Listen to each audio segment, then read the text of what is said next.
Cody back here again with another video, and this video is going to be a little bit different. I've been actually wanting to do this video for a while, and I've been thinking about doing it for a while.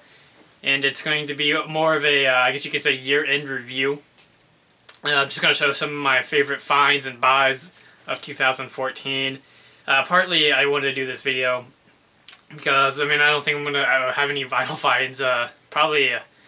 I doubt even this year, with the year winding down and Christmas coming up, and just not honestly, I've been going to half-price books and flea markets and record stores. I've not really been able to find anything that, I must had to have, and didn't really find anything that I needed or wanted. Seems like it's going to be kind of hard to find stuff right now around this time of the year. I've actually only bought one album since the last Vinyl Finds video I did. And that was the new Smashing Pumpkins album that came out this past Tuesday. But I just wanted to kind of go over some of my favorite finds and buys of 2014, some of my favorite albums, and just kind of reflect on the year a little bit, I guess you could say. And overall, it was a pretty good year. Some of the stuff I found this year, just vinyl related, was just awesome. And some of the things I found I never honestly thought I'd own or be able to own. And being able to find them for some of the prices that I found them was just crazy. And I'm sure you can go back and you can watch some of my older videos and see those vinyl finds and from when I actually originally picked them up. I've also been pretty blessed with the amount of concerts I've been able to attend this year. Like the first concert I went to this year was The Sword, and then I saw Bob Weir and Rat Dog, which was absolutely amazing. I saw John Hyatt, Robert Cray, Alice Cooper, John Fogerty, Motley Crue, Kiss, Def Leppard, and Mark Farner, Mitch Ryder, Chuck Negron, Flo and Eddie from the Turtles. And I just saw the Counting Crows just the other day, actually, and they put on a pretty good show as well. So that's probably going to be, the Counting Crows is probably going to be the last concert I go to this year. I don't think I'm going to go to any concerts between now and December 31st, but I did get tickets to see Government Mule in February, so that should be the first concert of 2015, so I am pretty amped up about that. But without further ado, I'm just going to go right into this. Before I show some of my favorite finds and buys of this year, I would like to show some of my favorite albums of this year. And it was kind of hard to narrow it down to just one. I actually got two of them I picked out here. And there's a couple albums that I think deserves honorable mention. Billy Idol, he came out with an album this year, which oddly enough never did come out on vinyl, so I don't know if there is any plans to release it on vinyl or not. I hope they do. It's a really solid album. The CD's really great. I'll definitely add that one on the list. I would actually probably show that one if it came out on vinyl, but I don't have the vinyl to show it, obviously, if it doesn't exist. The new AC/DC is pretty solid. I also don't have that one on vinyl yet. The new Pink Floyd, it's alright. It's about what you'd expect. But the albums I did want to show is, the first one is the Counting Crows Somewhere Under Wonderland tour, or Somewhere Under Wonderland, which I actually just saw the tour for this album. But, I was actually kind of surprised how good this album was, and I think that's one of the better Counting Crows albums, and I'm not like the biggest Counting Crows fan. I really enjoy their work, obviously. My dad's a big fan of Counting Crows. It's one of the reasons why I went to the shows. I took him as like an early Christmas gift, and he's been a Counting Crows fan since 1993. So, and this album is one that I kind of hesitated picking up on vinyl because my dad had the CD, and I listened to the CD a couple of times, and it's really good. I enjoyed it so much that I had to go pick it up on vinyl, and I really glad I did. Every single song in here is just fantastic. I think they played like 6 or 7 songs off this album at the concert, and it's just all really great songs. I really enjoy Earthquake Driver and Scarecrow, probably my two favorite songs on here. But very solid album, and so it's kind of hard to pick just one, but I feel like every song on there is pretty good. And then the other album I'm going to show is the new Smashing Pumpkins album. Monuments to an Elegy. I mean, I'm a little bit biased. I mean, I love Smashing Pumpkins. And I'm really glad that there's new material out this year, just in time for the Christmas season.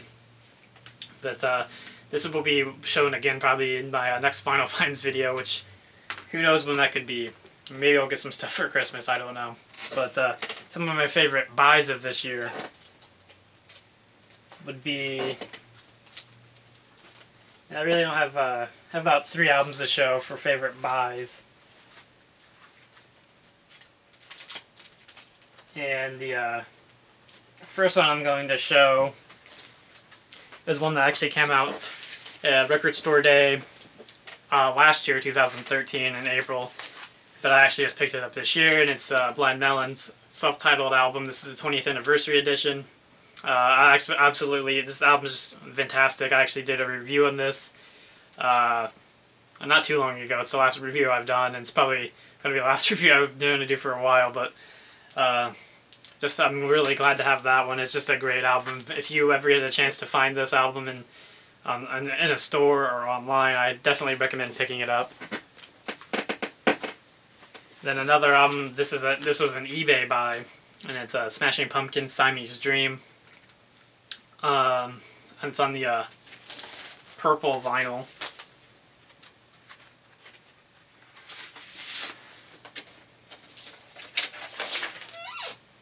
Absolutely love how that looks.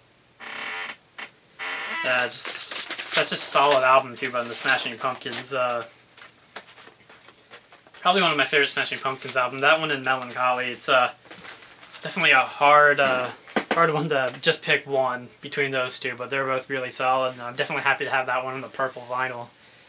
And then the last one I'm going to show for favorite buys, and that's Alice in Chains' Dirt. This is an original 1992 Brazil pressing of Dirt. Really happy to find that one online, and for a really good price too.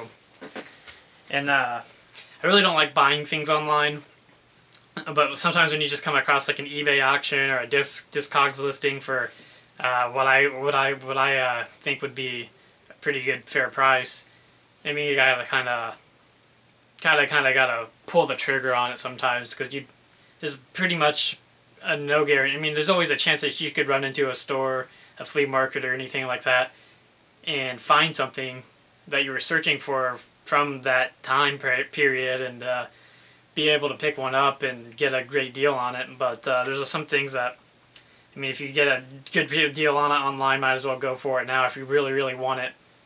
But yeah, I mean, what else could be said, I guess? But some of my favorite actual finds going into a record store and finding. There's nothing like going into a record store and finding an album that you've been searching for, or just an album that you really enjoy. And the first one I'm going to show is Out of Our Heads, the Rolling Stones. This is a second pressing UK issue, and this is my favorite Rolling Stone album, the UK version. And so I was really happy to find that one just out at a record shop. Another one of my favorite finds at a record shop is finding an original Evil Empire Rage Against the Machine album.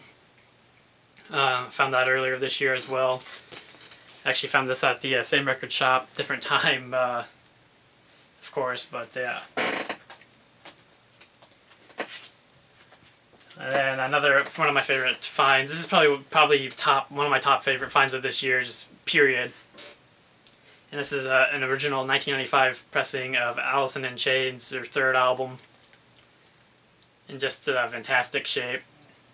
I mean, I found this one back in September, so not too terribly long ago, and I just kind of happened to be at the right time at the right place when I found this one, because I was actually going to the record shop anyway. I had just gotten off work, and I actually remember it was my brother's birthday, and I had to go to the record shop because I had the White Album, the mono White Album, on hold. I was going to go pick it up before I went to my brother's birthday party. And he just happened to have this in there. He had just gotten it in. And I asked him how much it was, and I was really surprised. It was for what it goes for online and what it goes for like on Discogs. He sold it to me for like $36, which, I mean, don't get me wrong, it's still pretty expensive for an album, but I mean, the fact that I don't think if I wanted to get it like so bad and wanted to get it online, I don't think I would have got it any cheaper.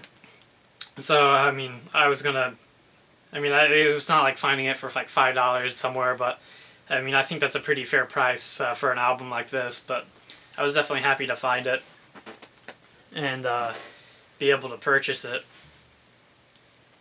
And another album that I was really, the next two are going to be Half Price Books binds, and this one I was actually really happy to find, and it's Pink Floyd The Wall, and I've had the actual Wall album for a number of years now, but this one's a little bit different because it's a promo copy, and I was really happy to be able to find this for a promo copy of this, with the gold stamp on the back, and I mean, I got this for $5. So, I mean, you can't beat that, and it's in great shape. So definitely one of my favorite finds. And my top favorite find, easily is going to be Pink Floyd, The Division Bell, another Half Price Books find. I can't remember how much they had this in, because I remember this day so vividly too, and you can go back and you can see the Vinyl Finds video. It's probably one of my first ones. And I think I picked this up back in like May. And I remember it so vividly. I mean, obviously, because it wasn't that long ago, but talking like it was a million years ago. But I just remember going to Half Price Books on a Monday. And I usually never go to Half Price Books on Mondays. It's usually the beginning of the week, and I just don't have time to make it out there. But for whatever reason, I went in there that day. And I walked in there, and they have this case with albums in it, and I saw that it was like at the front of the case, and I asked the guy to open up the case and look at it, and I was thinking it was going to be like a bootleg or fake, and to my surprise it was a legit copy on the light blue clear vinyl. And this is a Pink Floyd album I never really honestly thought I would be able to own, period, especially an original copy. So I was really surprised that I was able to find that at Half Price Books. And this is another one that was actually kind of expensive. But I'm talking like, it wasn't like hundreds of dollars. I think they had $30 on it. And I actually had like a 25% off coupon. So I ended up getting like, I think it was like $25 or $26. I don't exactly remember the actual price, but I was willing to pay that much for it. And I think they ended up reissuing this album, like, I think they announced it like the month after I found this, and I think they reissued it on in the summertime sometime, and I think that reissue is still actually pretty expensive too, like $60 or $70. But I was definitely happy to get an original Division Bell, and not have to pick up the reissue, because I'd much rather have the original one. It's in fantastic shape, but yeah, that's all I wanted to show and talk about. Just kind of wanted to get a video out here. I just want at least one more video until before Christmas. But hope to have another video up soon. I'm wanting to do another video with my friend Derek. I just don't know what we would do a video of. It's like because we were doing those. We did a bunch of reviews this year, which I did enjoy doing them. Like, I don't know if you can even recall them reviews, because they really weren't. It's just more or less me and Derek talking about an album, or just going on a tangent for way too long, and no one probably really wanted to watch that, but it's fun to make videos with your friends. I enjoy doing it, but hopefully I'd have more videos up with him next year, hopefully, but I'm just going to stop talking. This video is already probably going to be too long, but I do wish everyone a Merry Christmas or Happy Holidays. Hopefully I have another video up before Christmas. Maybe I can get a Christmas special up or something. I don't know. We'll see. But anyway, there's all my favorite vinyl finds and buys and everything from this year of 2014. Hopefully 2015 will be an even better year. And thanks again, guys, for watching. I give all those 2 thumbs up, obviously.